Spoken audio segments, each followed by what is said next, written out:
Hello दोस्तों, आज का हमारा टॉपिक है पूर्ण जागरण। पूर्ण जागरण के बारे में आज हम पढ़ते हैं। तो जैसे कि जो है पूर्ण जागरण के बारे में हम सबको पता है, इसका जैसे कि हमारा उद्देश्य है कि जो है प्रस्तुत प्रश्न में हमने प्रयत्न किया है कि विद्यार्थियों को पूर्ण जागरण के विषय में विस्तार पूर्वक जानकारी दी जाए तथा पूर्ण जागरण एक अपने आप में विशिष्ट प्रक्रिया की इसकी कुछ निश्चित परिभाषाएं थी तथा साथ ही कुछ विशेषताएं भी थी तथा पूर्ण जागरण की इन विशेषताओं से उनके कुछ गुण और दोष भी निर्धारित होते हैं तथा इस पूर्ण जागरण का यूरोप और समस्त विश्व पर किसी प्रकार से प्रभाव पड़ा और इसका महत्व क्या रहा, ये जानकारी देना भी और विद्यार्थियों को इससे अवगत कराना भी हमारा उद्देश्य है। संरचना जैसे कि जो इसमें क्या क्या हम है परिचय हो जाएगा, पूर्ण जागरण की उत्पत्ति किस प्रकार से, उसके कारण, उसकी विशेषताएं, महत्व तथा परिणाम एवं निष्कर्ष के बारे में हम चर्चा करेंगे। मुख्य शब्द पूर्ण जागरण, प्रोटेस्टेंटवाद एवं धर्म सुधार। पूर्ण जागरण 14वीं से 16वीं सदी के बीच यूरोप में जो सांस्कृतिक प्रगति हुई थी उसे पूर्ण जागरण कहा जाता है तथा यह एक बौद्धिक व उदार सांस्कृतिक आंदोलन था। इसे इतिहास में एक टर्निंग पॉइंट कहा जाता है तथा पूर्ण जागरण से ही आधुनिक युग का आरंभ हुआ था तथा पूर्ण जागरण युग व रोम की उपलब्धियों से प्रेरित था तथा प्राचीन युग की उन्नत यूनानी एवं रोमन सभ्यता जो मध्यकाल से लुप्त हो चुकी थी, कुछ विशिष्ट परिस्थितियों के कारण पूर्ण जागरण काल में फिर से नींव जीव उठी। ठीक है, तो यहाँ पे जो सीव लिखा है उसके लिए कह सकते हैं जीव उठी तथा पूर्ण जागरण 14वीं से 17वीं सदी में इटली के शुरू होकर के 17वीं शताब्दी तक पूरे भारत में फैल गया तथा इस काल में मनुष्य के आसपास ऐसी परिस्थिति पैदा हो गई जिसके कारण मानव के अंतर चेतना का संचार हुआ। यही चेतना पूर्ण जागरण कहलाती है। तो पूर्ण जागरण की परिभाषा रिनेसांस फ्रेंच भाषा का शब्द है जिसका अर्थ है दोबारा जन्म, रीबर्थ अथवा नवजीवन। प्रसिद्ध इतिहासकार हेस की कथानुसार पूर्ण जागरण को मध्यकाल से आधुनिक काल में परिवर्तन लाने वाला माना जाता है तथा इतिहासकार पी स्मिथ के अनुसार लौकिक जगत के प्रति आस्था, मानवतावाद व विकास रूढ़िवादी के स्थान पर तर्क की महत्ता, प्राकृतिक सौंदर्य की अनुभूति आदि पूर्ण जागरण काल में पुण्य महत्वपूर्ण हो गई और यह बौद्धिक एवं उदार सांस्कृतिक आंदोलन था जिसे इतिहास में एक नया मोड़ माना जाता है तथा पक्ष के पीटर आतेलाल तथा इंग्लैंड के रोजर बैंकन, इटली के दांते आदि प्रमुख प्रशंसनीय रहे तथा उन्होंने अंधविश्वास के स्थान पर वैज्ञानिक दृष्टि प्रदान करके मानवता की दुर्बलताओं को पहचानने की प्रेरणा दी तथा इस प्रकार पूर्ण जागरण विशुद्ध प्रतिगामी न होकर यह काल पुरातत्व को प्रेरणा पर नवीन युग निर्माण की प्रक्रिया था। उत्पत्ति व विकास। सर्वप्रथम इसका प्रयोग इटली के विद्वान ने 16वीं सदी में वास्तुकला व शिल्पकला के विकास में डिवासिता के नाम से जाना तथा इसके बाद पश्चिमी दिव्यान तथा दीदारों ने इस शब्द का प्रयोग कला व भवन निर्माण के विकास के संदर्भ में किया तथा इस प्रकार से इटली में बौद्धिक उदार सांस्कृतिक आंदोलन बताया गया तथा जूलियस मैरीलट ने पूर्ण जागरण की परिभाषा देते हुए कहा कि यह दो आयामों की खोज है तथा ये एक ही खोज से अभिप्राय उत्तरी अमेरिका से और दूसरा मनुष्य की खोज का अर्थ बौद्धिक व तार्किक विचारों का अध्ययन है तथा आतेलार जो कि 1079 से लेकर के 1142 तक रहा है। ठीक है, इंग्लैंड में रोजर बैंकन 1214 से लेकर के 1294 ईस्वी तक, इटली के दांते 1265 से लेकर के 1331 ईस्वी तक के प्रयास प्रशंसनीय रहे थे तथा सबसे पहले अंधविश्वास के स्थान पर वैज्ञानिक दृष्टिकोण को बढ़ावा दिया तथा इससे समानती समाज टूटा और विज्ञान, कला एवं अन्य बड़े बड़े परिवर्तन हुए। इटली में इनकी अलग अलग पृष्ठभूमि बनी और यह आंदोलन इटली में बल पकड़ने लगा। इसके अनेक कारण थे। पूर्ण जागरण किसी एक आकस्मिक घटना का परिणाम नहीं है बल्कि एक क्रमिक व क्रमबद्ध का विकास है। जैसे कि जो है क्या है, ये जो पूर्ण जागरण हुआ था ना कि जो है ये एक बार ही लगातार नहीं हो गया था, ये लगातार किसी छोटे छोटे घटनाओं का क्रमबद्ध जो होता रहता है उसके कारण जो है घटा था। जैसे कि हम कह सकते हैं कि पूर्ण जागरण की क्या क्या घटनाएं थी और या क्या क्या कारण थे। ठीक है, तो पहला कारण हमारा क्या है, धर्म युद्ध। तो धर्म युद्ध के बारे में बात करते हैं। नगर व वाणिज्य का विस्तार, कागज एवं मुद्रण यंत्र, कुस्तुनिया पर तुर्कों का आक्रमण, लेखक व विचारकों का योगदान, लोक भाषाओं का विकास, मंगोल साम्राज्य का उदय, भौगोलिक खोजें, समानवाद का ह्रास तथा वैज्ञानिक आविष्कार। धर्मयुद्ध का बारे में हम चर्चा करते हैं। इसे किस प्रकार से हुआ था। तो 11वीं सदी के अंतिम दशक से 13वीं सदी के अंत तक यूरोप में लड़े गए युद्ध जो कि ईसाई धर्म के पवित्र स्थल जेरूसलम को लेकर के मुसलमानों के बीच में हुई थी तथा इस धर्म युद्ध क्रूसेड की संज्ञा दी गई तथा इन धर्म युद्धों के कारण यूरोपवासियों का पूर्व के लोग के साथ संपर्क हुआ जो ज्ञान से भरे हुए थे तथा यह आश्चर्य है कि पूर्व के देशों में अरब लोगों ने यूनान व भारतीय सभ्यता के संपर्क से अपनी एक समस्त सभ्यता को विकसित कर लिया था तथा धर्म युद्ध में यात्राओं और भौगोलिक अध्ययन पर भी बल दिया गया तथा यूरोप के लोगों ने लंबी यात्राएं की तथा सभी नए लोगों से मिले और विचारों का आदान प्रदान किया। अरस्तु के वैज्ञानिक ग्रंथ, अरबी अंक, बीजगणित, दिग्दर्शन यंत्र और कागज पश्चिम यूरोप में धर्म युद्ध के कारण पहुँचे। ठीक है, दूसरा पॉइंट हमारा है नगर व वाणिज्य का विस्तार। पूर्ण जागरण का मुख्य कारण था कि नगर व वाणिज्य का विस्तार तथा धर्मयुद्ध के कारण यूरोप के साथ पूर्व देशों के संबंध स्थापित हुए, जिसमें पहला पॉइंट क्या है, यूरोप व्यापार के लिए अनेक देशों में पहुंचाए और व्यापार के विकास के नए नगरों व शहरों के जीवन को प्रभावित किया। उदाहरण के तौर पर वेसिन, मिलान तथा फ्लोरेंस, आंगलबर्ग तथा नुरेम्बर्ग आदि। कागज एवं मुद्रण यंत्र, ये तीसरा पॉइंट है हमारा। मध्यम युग से अरबों के माध्यम से यूरोपवासियों को कागज बनाने की कला सीख ली तथा 15वीं सदी से पहले छपाई महंगी थी तथा 15वीं सदी के मध्य में जोहान्स जोहनेसबर्ग गुटेनबर्ग नामक व्यक्ति ने एक ऐसी टाइप मशीन का आविष्कार किया जो कि आधुनिक प्रेस की पूर्ववर्ती कही जा सकती है तथा मुद्रण के 50 वर्ष बाद ही पुस्तकों की संख्या में एक उछाल आई तथा हिरोशिमा की पुस्तक छपी जो करीब 2500 पंक्तियाँ बिक गई और अनेक विद्वानों ने नए युग की स्थापना की। विल डिल्यूरा ने लेखन कला के बाद मुद्रण कला को भी इतिहास का सबसे बड़ा आविष्कार माना है, जिससे वत्सने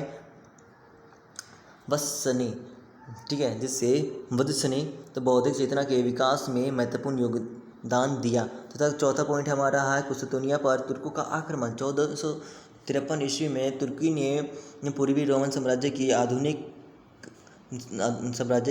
राजधानी कुस्तुनिया पर अधिकार कर लिया, जिससे रोमन साम्राज्य का पूर्ण रूप से पतन हो गया और इसके फलस्वरूप पश्चिम यूरोप में ज्ञान का उदय हुआ और उसका प्रवीण एवं उसके प्रसार से नवयुग के आगमन की सूचना दी। तथा फिशर ने लिखा है कि उसके पतन के बाद पश्चिम यूरोप में जो ज्ञान का उदय हुआ था उसके प्रभाव एवं प्रसार से नवयुग के आगमन की सूचना दी थी। और मंगोलों साम्राज्य का उदय, पांचवा पॉइंट हमारा। विश्व में मंगोल साम्राज्य के उदय से पुनर्जागरण को प्रेरणा मिली और 13वीं सदी में पश्चिम मध्य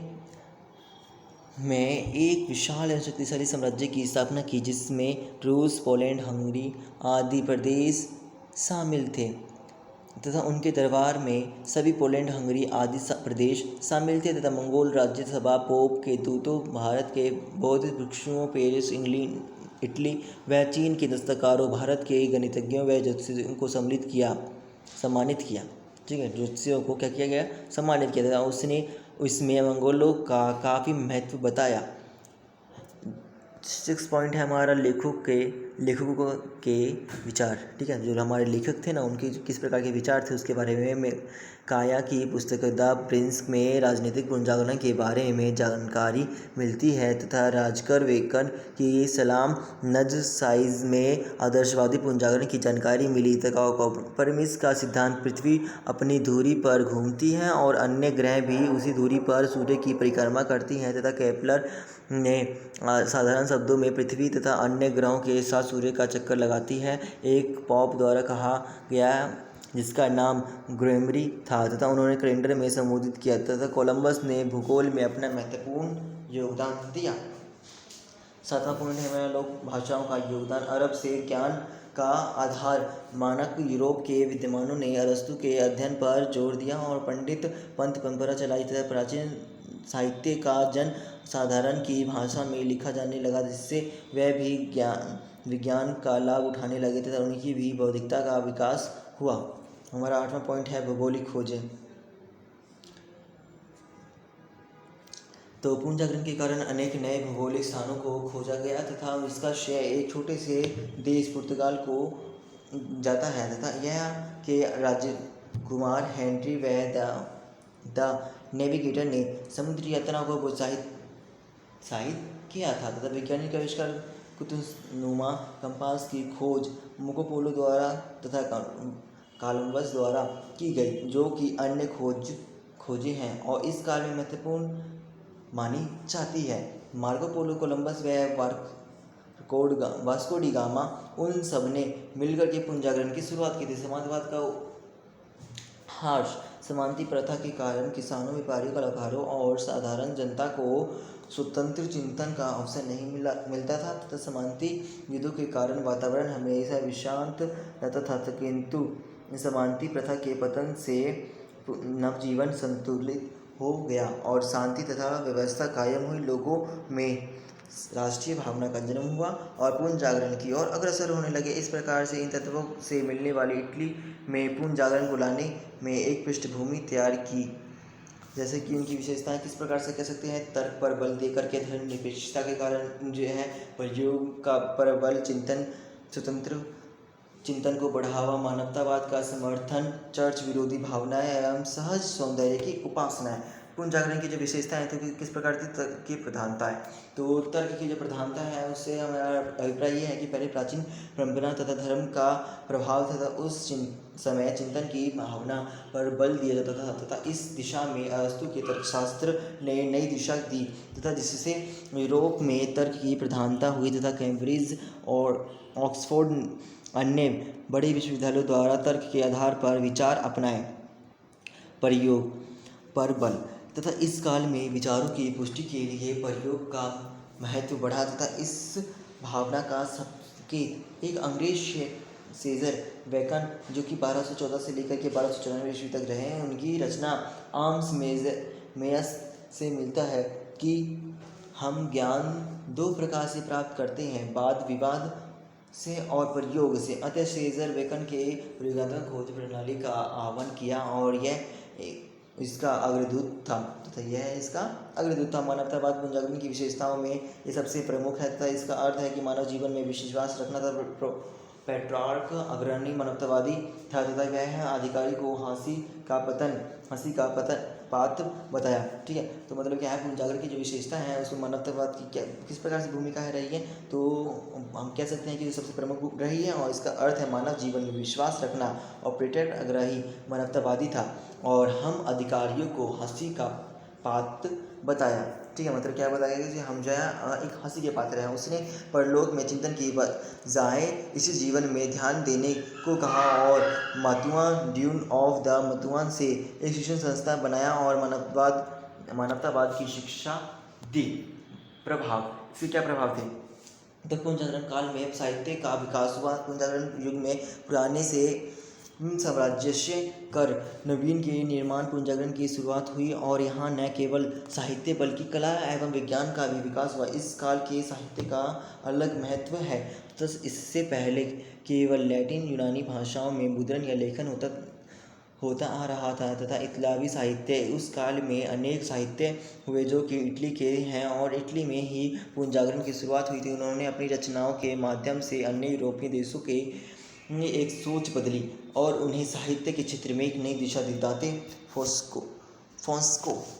पेट्रार्क जो कि 1304 से लेकर के 1374 ईस्वी तक रहे जीवित, और जो वानिया 1313 से लेकर के 1375 ईस्वी तक, अन्य क्या वाली, ठीक है, डेकेमेरोन उनकी सर्वश्रेष्ठ कृति है जिसमें कुछ 100 कहानियाँ हैं तथा पेट्रार्क मानववाद का पिता कहा जाता है तथा दाते पेट्रार्क डार्सो तथा एलियास्ट्रो आदि ने अपने ढंग से इतालवी साहित्य का योगदान दिया तथा फ्रांसीसी साहित्य फ्रांस के रेवेलास 1495 से लेकर के 1553 ईस्वी तक जो कि जीवित रहे थे तथा मार्टिन जो कि 1553 से लेकर 1592 ईस्वी तक इसी युग की देन है तथा अंधविश्वासियों व उच्च सत्ताधारी लोगों का खंडन किया तथा अपनी गद्य एवं पद्य रचनाओं में उसने हास्य एवं व्यंग्य मिश्रित शैली का अनुसरण किया। रेवेटर्स के साहित्य का मूल मंत्र है प्यास, बौद्धिक और नैतिक प्यास, अनुभव की प्यास यथार्थ की प्यास। यही प्यास पुनर्जागरण की आधार बनी तथा इसमें मोंटेन का नाम अग्रय में था तथा वह तत्कालिक सत्ता एवं मध्यकालीन आघात के विरुद्ध खड़ा हुआ और इस प्रकार प्रथम आधुनिक व्यक्ति की उपाधि अर्जित की। ठीक है, इस प्रकार से प्रथम आधुनिक व्यक्ति की उसने उपाधि धारण की। और अंग्रेजी साहित्य क्या है, पुनर्जागरण से इंग्लैंड का साहित्य भी प्रभावित व प्रेरित हुआ और कवि जाफर जोसर जो कि 1340 से लेकर 1400 ईस्वी तक जीवित रहे थे, अंग्रेजी काव्य का पिता कहा जाता है तथा उसकी सर्वश्रेष्ठ कृति कैंटरबरी टेल्स है तथा इस रचना का वर्णन किया गया तथा इसने सानेट को जन्म दिया। ठीक है, जो भी सानेट अब सुनते रहते हो ना, है जो क्या है किस तरीके से, तो उसको किसने जन्म दिया था, तो सानेट का जन्मदाता कहलाता है कैंटेरी, उसकी सबसे श्रेष्ठ पुस्तक है। और सानेट की जो जन्मदाता है वो है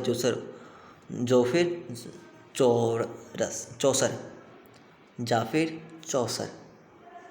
पुनर्जागरण को इंग्लैंड की सबसे बड़ी देन विलियम शेक्सपियर है तथा ये महान नाटककार व कवि थे तथा अन्य भाषाओं का साहित्य, हॉलैंड, जर्मनी, पुर्तगाल, स्पेन आदि देशों का पुनर्जागरण का प्रभाव था तथा इन देशों में भाषाओं पर महत्वपूर्ण कृतियों का सृजन हुआ था। पुनर्जागरण के प्रभाव, सामाजिक व धार्मिक प्रभाव, जिज्ञासा की भावना, मानवतावाद की भावना, स्त्रियों की स्थिति में सुधार तथा आचार विचार एवं शिष्टाचार, नैतिकता का पतन। संस्कृति प्रभाव किस प्रकार से थे, तो साहित्य का विकास, आधुनिक शिक्षा का विकास और पुरातत्व विज्ञान की उत्पत्ति एवं इतिहास तथा ललित कथाओं का विकास और वैज्ञानिक आविष्कार व खोजें। ठीक है, तो आर्थिक विकास के बारे में बात करते हैं। पहला पॉइंट हो गया उद्योगों का विकास व पूंजीवाद का उदय। दूसरा पॉइंट है व्यापार एवं वाणिज्य का विकास तथा तीसरा उपनिवेशवाद को प्रोत्साहन। राजनीतिक प्रभाव है हमारा शक्तिशाली राज्य सत्ता का उत्थान, सामंतवाद को आघात, युद्ध कला में परिवर्तन। पुनर्जागरण का इटली में हुआ, तो पुनर्जागरण का जो आरंभ हुआ था वो कहाँ पे हुआ था, तो इटली में हुआ था, और जहाँ पर साहित्य भवन निर्माण, शिल्प कला तथा चित्रकला आदि और संगीत कला का उत्तम विकास हुआ था तथा इटली का महान रोमन साम्राज्य का केंद्र रहा है। तो चाहे वह इस शानदार साम्राज्य का पतन हो गया हो, फिर रोमन साम्राज्य में स्थापित की गई अपवित्र पादगारों तथा प्राचीन भवनों में अवशेष भी इटली के विभिन्न भागों में मौजूद थे तथा 1453 ईस्वी में मुस्तुनिया पर तुर्कों के अधिकार के परिणामस्वरूप भारी संख्या में यूनानी विद्वान व कलाकार इटली में आकर के बस गए। व्यापारिक उन्नति के कारण इटली के नगरों का विकास हुआ और नगरों के धनी व्यापारियों, साहूकारों तथा पूंजीपतियों ने विद्वानों, कलाकारों एवं साहित्यकारों की खुले दिल से सहायता की तथा इटली की 200 वर्षों जो कि 1350 से लेकर 1540 ईस्वी के दौरान कला, ज्ञान एवं साहित्य का बहुत विकास हुआ था। नेपोलियन फिफ्थ ने वेटिकन में विश्व की सबसे बड़ी लाइब्रेरी स्थापना की तथा पोप लियोक्स ने 1513 से लेकर 31 ईस्वी के काल में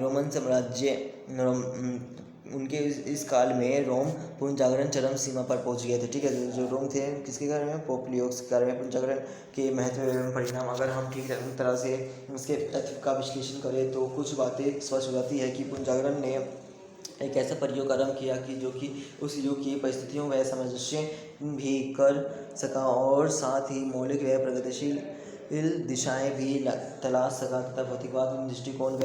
विकास। पुनर्जागरण ने मनुष्य को उनकी ज़रूरतों से अवगत कराया तथा यहाँ कहा जा सकता है कि पुनर्जागरण मध्यकाल के ईश्वर से जुड़े सभ्यता की और एक परिवर्तन था तथा यहाँ भौतिकवाद का विकास हुआ। बुद्धिवादी दृष्टिकोण का विकास। पुनर्जागरण में तर्क, वितर्क और विवेक को प्रोत्साहन दिया गया और पुरानी धार्मिक विचारधारा तथा परंपराओं को उखाड़ कर कठोर आघात पहुँचाया गया। स्वतंत्र विचारों को प्राथमिकता दी गई तथा पुनर्जागरण की नई खोजों ने धर्म से जुड़े परंपराओं को नष्ट कर दिया। अब यह युग नहीं था कि लोगों ने अपने संपूर्ण विचारों एवं कृत्यों को आगामी एवं अलौकिक जीवन के प्रति समर्पित कर दिया तथा सच तो यह है कि उन्हें उन दृष्टिकोण से अत्यंत सफलता प्राप्त हुई तथा अभिव्यक्ति के प्रदेशा पुनर्जागरण ने अभिव्यक्ति की भावना को जगाया तथा पहले ऐसा नहीं था कि उन्हें केप या सम्राट द्वारा दबाया जाता था तथा जो उन लोगों के मन में विचार तथा अन्य भाव थे वह उन्हें व्यक्त करने में असमर्थ थे तथा पुरातन के प्रति मोह आगृत करना। पुनर्जागरण से पहले लोगों को पुरातन ज्ञान में कोई रुचि नहीं थी तथा आते इटलीवासी अपने स्मारकों को विस्तृत कर चुके थे तथा 15वीं शताब्दी में प्लेमियो